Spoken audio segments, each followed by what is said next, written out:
It is time now for today's Strawberry Letter. And if you need advice on relationships, work, sex, parenting, and more, please submit your Strawberry Letter to steveharveyfm.com.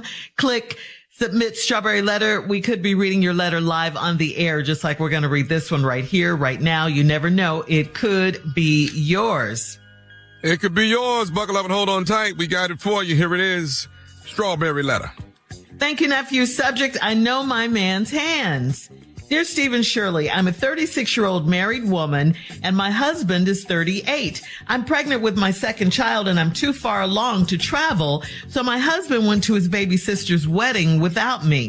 He's from Detroit and his ex-wife and 12-year-old son live there. When we first met, he would go to Detroit to visit with his son and he would stay at his old home where his ex-wife still lives. He tried to rationalize it by saying he still pays for the house, so he's not going to go to Detroit and pay for a hotel room. After I broke up with him for doing it, he started either staying in a hotel or he would stay with his cousin. Going back and forth to Detroit has always been an issue with me because he gets ghost when he's there. He tells me that it's because he puts his phone down so he can be present and in the moment with his son.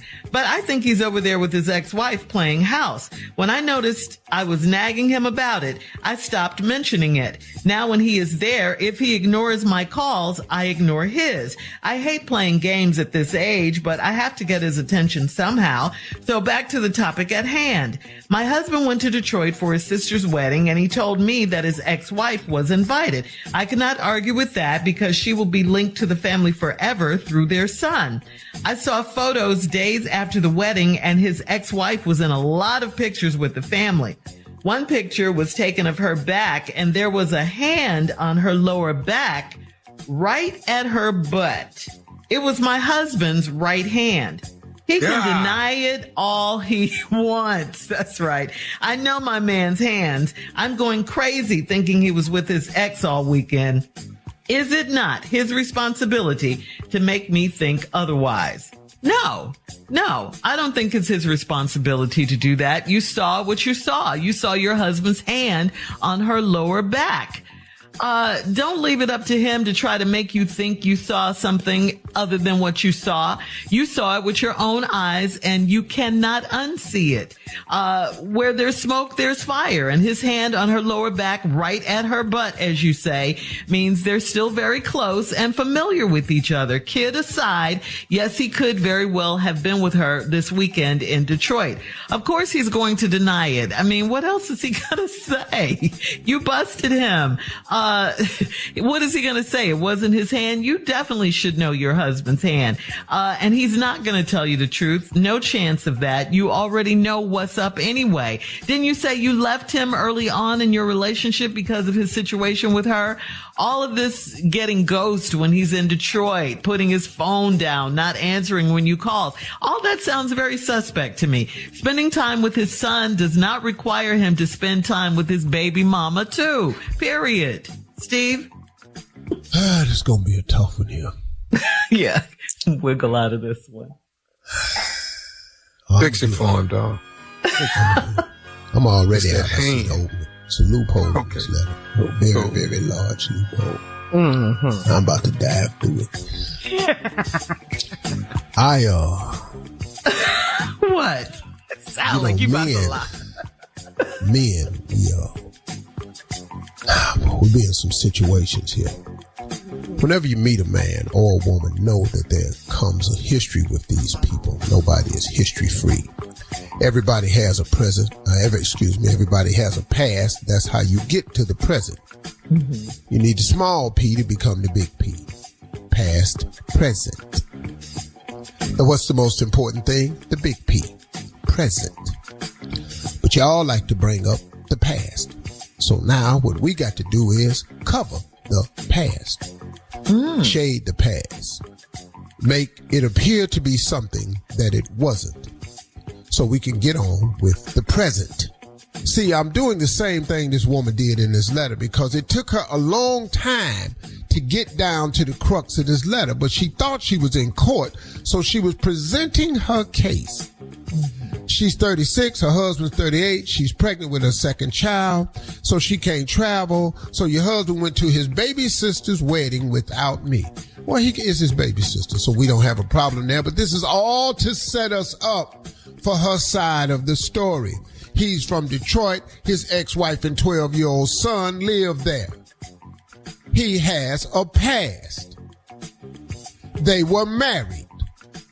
They had a child. They were together. Now, when we first met, he'd go to Detroit to visit his son, and he'd stay at his old home where his ex-wife still lived. He tried to rationalize it by saying he still paid for the house. He ain't gonna go to Detroit and pay for a hotel room. Bravo, brother, nice things, but you know that one ain't gonna last.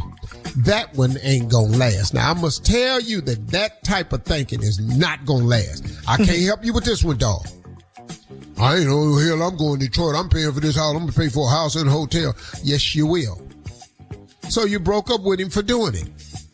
He started either staying in a hotel or he'd stay at his cousin's house. And that's the way you get your way, lady. I commend you for that. I'm on your side. Going back and forth, Detroit's always been an issue with me because he gets ghosts when he's there. You mad about the whole Detroit situation anyway. The man got to go see his son. We get beat up all the time for not taking care of our kids. Then when we go and be a quality father, somebody got a problem with that part too. Now you can't have your cake and eat it too. When you come back, we'll just talk about what you actually gonna eat though. Okay? Because there ain't gonna be cake. All right. Hold that thought, Steve. Coming up at 23 minutes after the hour. We will recap today's Strawberry Letter and have more of your response. The subject is, I know my man's hands. We'll get back into it right after this. You're listening to the Steve Harvey Morning Show. Christmas is a time for joy, and joy is most powerful when it's shared. At the Salvation Army, your $25 monthly gift helps provide warm meals, safe shelter, and Christmas hope for families right in your neighborhood. This season, lift spirits, including your own, knowing you're making Christmas brighter and futures stronger. Give with joy at SalvationArmyUSA.org or at a red kettle near you. That's SalvationArmyUSA.org. All right, Steve, come on, let's recap today's Strawberry Letter. The subject is, I know my man's hands. Well, lady, you set up this letter to get to this long part. We waited till the end of this letter. You told us, because you were stating your case, that you're 36, he's 38. You're having your second child. I don't know if that's with him. I'm pregnant with my second child, and I wasn't able to travel. I'm probably assuming that's y'all's two children, or you had one before, but this one is his for sure. Doesn't matter. He's from Detroit. His ex-wife and 12-year-old son live there. Then when he first met, y'all would go back and forth to Detroit, and he would stay at his old home where his ex still lives, and he tried to rationalize that he ain't paying for a house and a hotel when he go to Detroit. You got on him about it, and you broke up with him for doing it, so he either stays at a hotel or with his cousin now.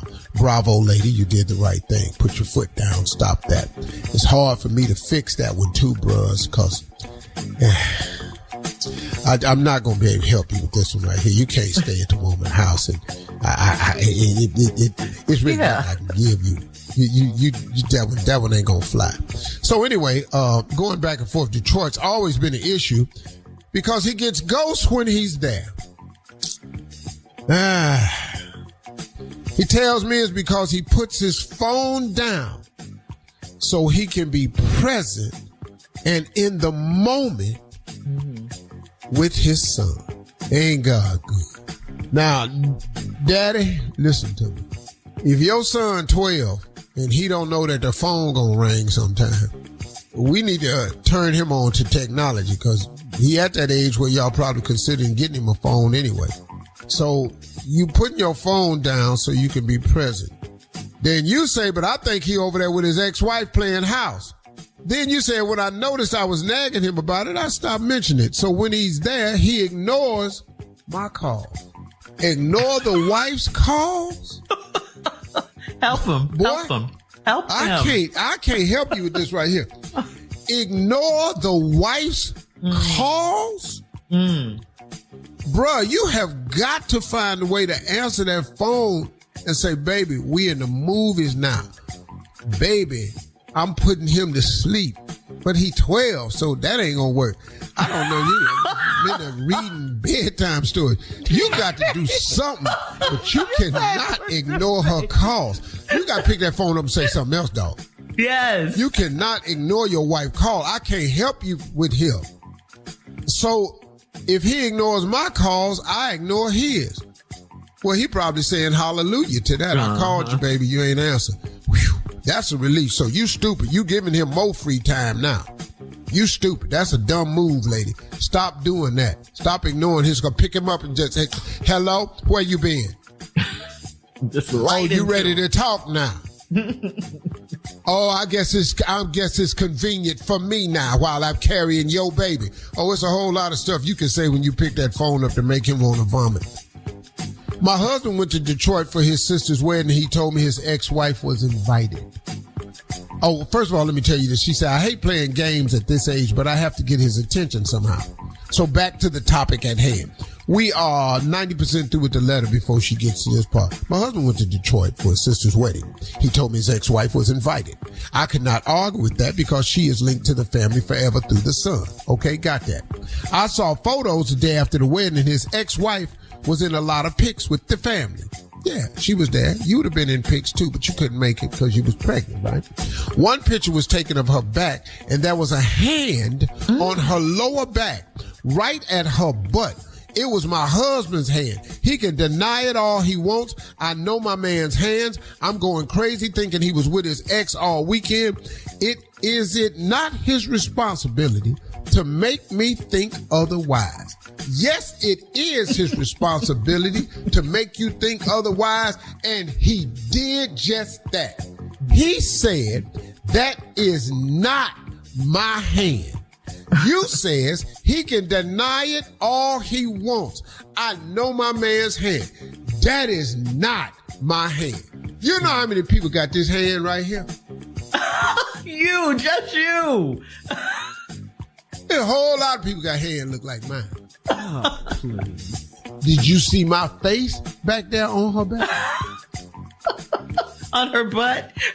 Did you see my wedding ring on her back? Because I always wear my wedding ring. Huh? Look how small that man's hands is. Now look at my hands. Because see, the picture there is deception. Pictures are never as clear as they are.